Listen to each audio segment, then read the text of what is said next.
The relationship between humans and nature has always carried an intimate yet unstable tension for me.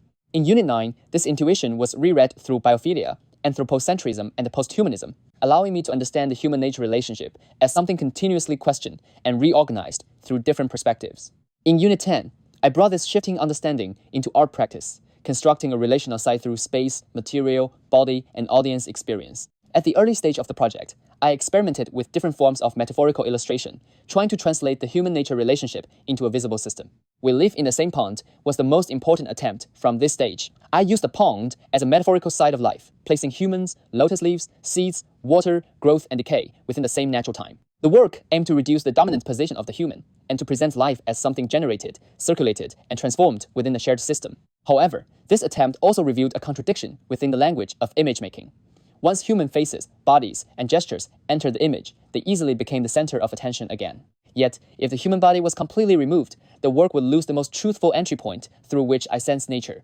This contradiction made me realize that the key question is not whether the human appears in the image, but how the human position is reorganized. The body should no longer remain the center that explains nature, but it can still become a medium through which relation, perception, and self-positioning take place. This is where Merleau-Ponty's theory opened a new point of entry for me. The body does not necessarily mean human-centeredness. It can also be the way we perceive nature, touch the world, and realize that we are already within this relationship. In the final outcome, I responded to Merleau-Ponty's idea of reversibility through a mirror installation.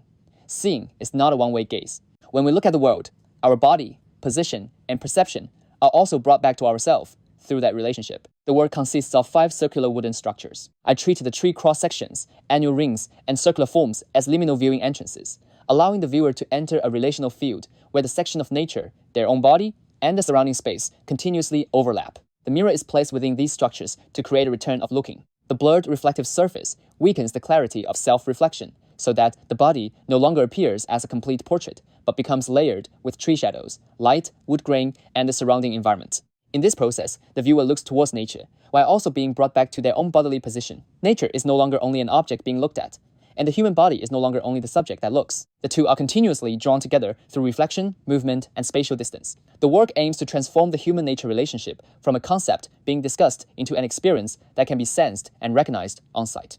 If the mirror installation constructs a return within looking, chiasm, the folds of the same flesh brings this relationship further into body, material, and touch. For me, Merleau-Ponty's flesh of the world is not a distant philosophical concept, but a way of understanding the world. Humans, trees, and other natural materials are not completely separate entities, but different folds on the same skin of the world. I therefore created a wooden body sculpture, approximately 60 centimeters long, made from camphor wood. The work aims to transform this abstract idea of the flesh of the world into a bodily experience that can be approached, touched, and sensed. Through the curved back, lower torso, extended arms, and muscle, and bone-like transitions, the work retains the recognizability of the human body.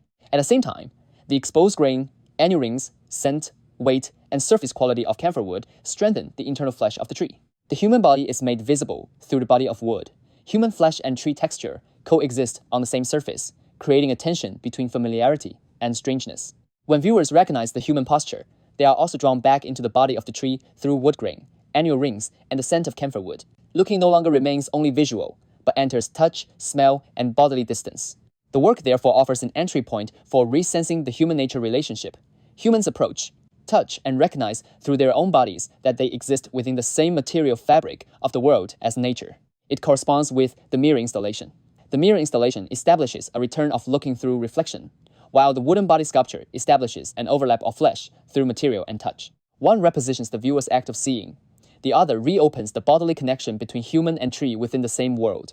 Based on the wooden body sculpture, I also created an A5 publication as a poetic portfolio of the work. It is not an explanation of the sculpture, but a way of reorganizing the body, wood grain, annual rings, touch, and theoretical fragments into a reading experience. Close-up photography, poetic sentences, philosophical terms, white space, and extremely dense text create a rhythm between image, text, and bodily sensation as the pages are turned. The metal rings, butterfly pings, and the gap between the two sections keep the book in a state of being connected, pulled apart, and not fully closed, echoing the ongoing formation of body, material, and relation within the project. For the professional portfolio section, I designed a personal artist website to bring together my works, atmosphere, and artist identity. I use Awaken My Soul as an invitation for viewers to enter my artistic world. The website opens with this animated phrase and soft background music, creating a quiet and immersive entrance into my work. The homepage image shows my own figure merging with a tree. My fingers extend like branches, and my body becomes visually connected to the natural form. Around it, dispersed floating text moves like leaves in the air, building a soft, natural atmosphere and shaping the website's visual language around body, nature, imagination, and mood. Rather than treating each section as a standard portfolio category, I designed the viewing method according to the form and rhythm of the work itself. In the illustration section, a picture book project becomes an interactive reading experience where viewers can turn through the pages. An editorial illustration series about boredom uses the movement of a clock hand to switch between images, reinforcing repetition, waiting, and the passing of time. The publication section presents books as physical objects. Each book appears as a floating object, allowing viewers to first sense its structure, material, and binding. Inside the project pages, images, text, blank space, and page sequences guide the reading rhythm, while the full book can also be browsed. The installation section focuses on spatial atmosphere and material detail. The music section works like an immersive record page, and the 3D object section presents my small plant-based figures as rotatable objects, exploring a playful balance between artistic language and commercial possibility.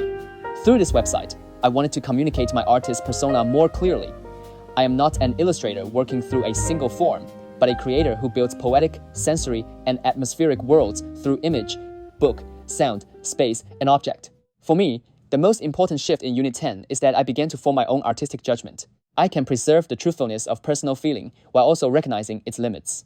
I can use theory to open up questions without allowing theory to make the work on my behalf. I have also begun to understand that the meaning of art is not only to deliver a viewpoint to the audience, but to construct a site that is clear, open, and enterable, where viewers can form their own perceptions, questions, and judgments. This marks a shift from being a student who expresses feeling towards becoming a creator who can organize research, medium, audience experience, and an artistic position.